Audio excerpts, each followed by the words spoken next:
नमस्कार, न्यूज पर देख रहे हैं आप। आपके साथ मैं हूं सुधांशु शेखर। पूर्णिया सांसद पप्पू यादव का कई महीनों से कांग्रेस के प्रति लगातार प्यार उमड़ रहा था, लेकिन कांग्रेस के प्रति उनका प्यार अब बस एक तरफा ही नजर आ रहा है, क्योंकि कांग्रेस ने बिहार विधानसभा चुनाव के मद्देनजर कई बड़े फैसले लिए। पप्पू यादव को कांग्रेस से बहुत ज्यादा उम्मीद भी थी, लेकिन कांग्रेस ने पप्पू यादव को पूछना तक उचित नहीं समझा। कांग्रेस ने पप्पू यादव को अब तक भाव बिल्कुल भी नहीं दिया है।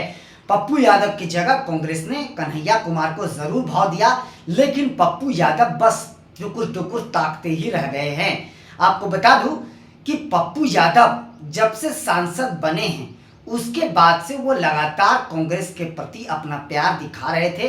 कांग्रेस के ओर से वह लगातार बयानबाजी कर रहे थे, विपक्षियों को घेर रहे थे, और पप्पू यादव को यह उम्मीद थी कि कांग्रेस उन्हें कोई बड़ी जिम्मेदारी देगी। कांग्रेस को राहुल गांधी से बहुत ज्यादा प्यार हो रहा था, उमड़ रहा था।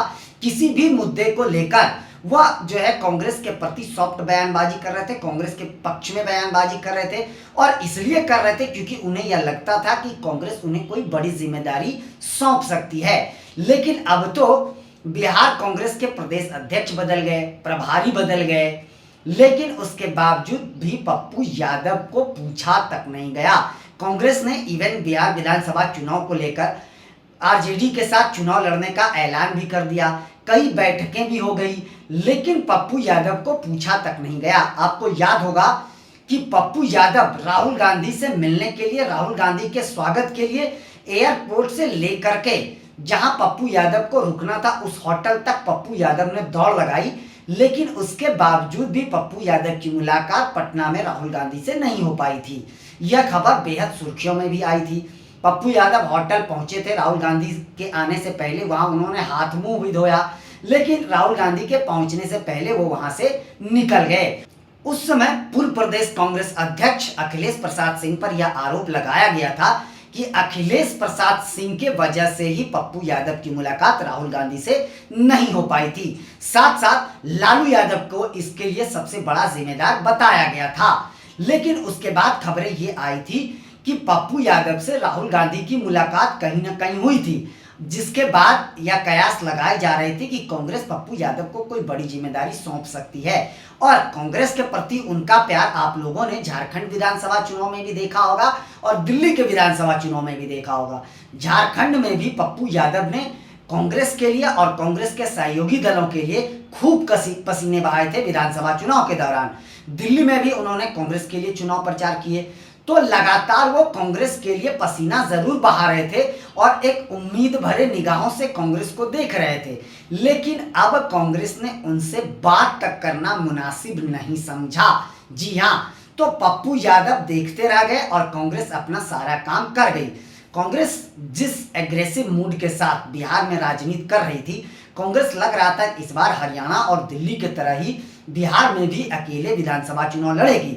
और जब कांग्रेस अकेले चुनाव लड़ती तो निश्चित तौर पर कांग्रेस को पप्पू यादव की मदद की जरूरत होती, और यह महसूस अब कांग्रेस बिल्कुल भी नहीं कर रही है कि उन्हें पप्पू यादव की जरा भी जरूरत है। अब तो कांग्रेस ने यह भी ऐलान कर दिया है कि वह महागठबंधन के साथ ही मिलकर चुनाव लड़ेंगे। यानी पप्पू यादव अब आरजेडी को लेकर जो है बेहद अब उनको सॉफ्ट होना पड़ेगा। अगर उन्हें कांग्रेस की पक्षधारी करनी है तो उन्हें तेजस्वी यादव की भी जय जय करनी होगी विधानसभा चुनाव के दौरान। हालांकि अब देखना पड़ेगा कि पप्पू यादव का आखिरकार स्टैंड क्या है।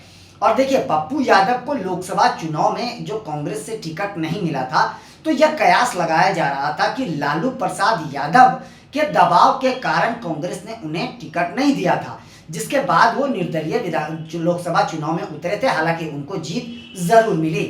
तो लालू प्रसाद यादव और पप्पू यादव के बीच जो दोनों के बीच बेहतर रिश्ते थे, वो रिश्ते लोकसभा चुनाव के दौरान कह सकते हैं पूरी तरीके से दुश्मनी में, राजनीतिक दुश्मनी में बदल गया था, क्योंकि पप्पू यादव ने लालू यादव के साथ समझौता कर लिया था।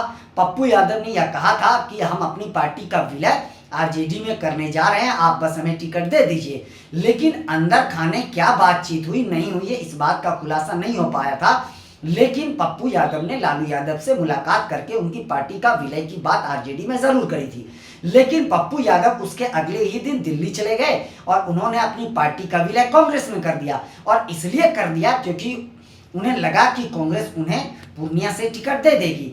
लेकिन लालू यादव के दबाव में पप्पू यादव को कांग्रेस ने भी पूर्णिया से टिकट नहीं दिया था, जिसके बाद पप्पू यादव ने राहुल गांधी की जमकर आलोचना करी थी। लालू प्रसाद यादव को जिम्मेदार ठहराया था, वह लगातार बयानबाजी कर रहे थे, तो जिसके बाद से लालू यादव और पप्पू यादव के बीच बिल्कुल भी नहीं बन रही थी। और पप्पू यादव की मुलाकात जो राहुल गांधी से नहीं हो पाई थी, उसमें भी लालू यादव का हाथ बताया जा रहा था। तो लालू यादव के दबाव के कारण कांग्रेस में पप्पू यादव की दाल नहीं गल रही थी। लेकिन पप्पू यादव को उम्मीद जरूर थी कि कांग्रेस उन्हें भाव देगी, कांग्रेस उन्हें पूछेगी, लेकिन कांग्रेस के कोई भी नेता पप्पू यादव से 2 मिनट तक बातचीत करने का भी जरूरत महसूस नहीं करते हैं। अब यह सारी चीजें खुलकर सामने आ गई है, लेकिन अब भी पप्पू यादव को उम्मीदें कांग्रेस से जरूर है। लेकिन राहुल गांधी से जो उनका, कांग्रेस से जो उनका वन साइडेड प्यार था, उस प्यार का उन्हें अब तक कोई फायदा नहीं मिला। आपको मैं बता दूं कि कृष्णा अल्लाउरू जब से प्रभारी बने हैं, उसके बाद उन्होंने प्रदेश स्तरीय नेताओं का फीडबैक जाकर केंद्रीय नेतृत्व को दिया और प्रदेश अध्यक्ष भी बदले गए और राजेश कुमार प्रदेश अध्यक्ष बनाए गए, और कन्हैया कुमार को उसी फीडबैक के नजरिए से जो है कन्हैया कुमार को बिहार भेजा गया और बिहार की बड़ी जिम्मेदारी सौंपी गई। कन्हैया कुमार इन दिनों पद यात्रा कर रहे हैं पूरे बिहार का, लेकिन कन्हैया कुमार को तवज्जो तो दे दिया गया, लेकिन पप्पू यादव बस टुकुर टुकुर देखते ही रह गए। उन्हें कांग्रेस ने, राहुल गांधी ने पूछा तक नहीं। या पप्पू यादव को लग रहा था कि कांग्रेस आरजेडी से अलग हटकर चुनाव लड़ेगी, अकेले चुनाव लड़ेगी, तो उनकी जो कमियां हैं वह कांग्रेस को महसूस होगी और उन्हें तवज्जो दिया जाएगा। लेकिन अब कांग्रेस ने ऐलान कर दिया है कि वो आरजेडी का साथ चुनाव लड़ेंगे, तो अब तो पप्पू यादव की और भी दाल नहीं गलनी है। पप्पू यादव और आगे देखना बेहद दिलचस्प होगा कि पप्पू यादव क्या कांग्रेस की और भी तरफदारी करते हैं या नहीं, यह देखना आगे बेहद दिलचस्प होगा, क्योंकि कांग्रेस तो अब तेजस्वी के साथ चली गई है। तो अगर कांग्रेस की तरफदारी तेजस्वी यादव करेंगे तो राहुल का भी उन्हें करना पड़ेगा, क्योंकि कांग्रेस और आरजेडी महागठबंधन के तहत बिहार विधानसभा चुनाव में लड़ने जा रही है। लेकिन अभी तक इस बात का ही खुलासा हुआ है, लेकिन अभी इस बात पर असमंजस कांग्रेस और आरजेडी में भी बना हुआ है कि आखिरकार सीएम का चेहरा कौन होगा और कितने सीटें कांग्रेस को दी जाती है। इसे लेकर अभी महागठबंधन में पैंच फंसना है, इसमें कोई दो शक नहीं है, क्योंकि कांग्रेस 70 से ज्यादा सीटें चाहती है। साथ साथ मैं आपको बताऊं कि कृष्णा अल्लाउरू ने 2 दिन पहले यह भी बयान दे दिया था कि तेजस्वी यादव को हम सीएम का चेहरा नहीं मानते हैं। सीएम का चेहरा महागठबंधन के सभी घटक दलों की बैठकें होंगी, बैठक के बाद सीटों बंटवारों को लेकर चर्चा होगी, उसके बाद सीएम चेहरा का ऐलान किया जाएगा। हालांकि सीएम चेहरा को लेकर अब भी यह असमंजस है कि सीएम का चेहरा जो महागठबंधन है वह चुनाव से पहले करती है या बाद में, यह भी देखना बेहद दिलचस्प है। इसको लेकर भी अभी असमंजस की स्थिति बनी हुई है। तो कांग्रेस और आरजेडी के बीच खींचतान की स्थिति अभी भी बनी हुई है।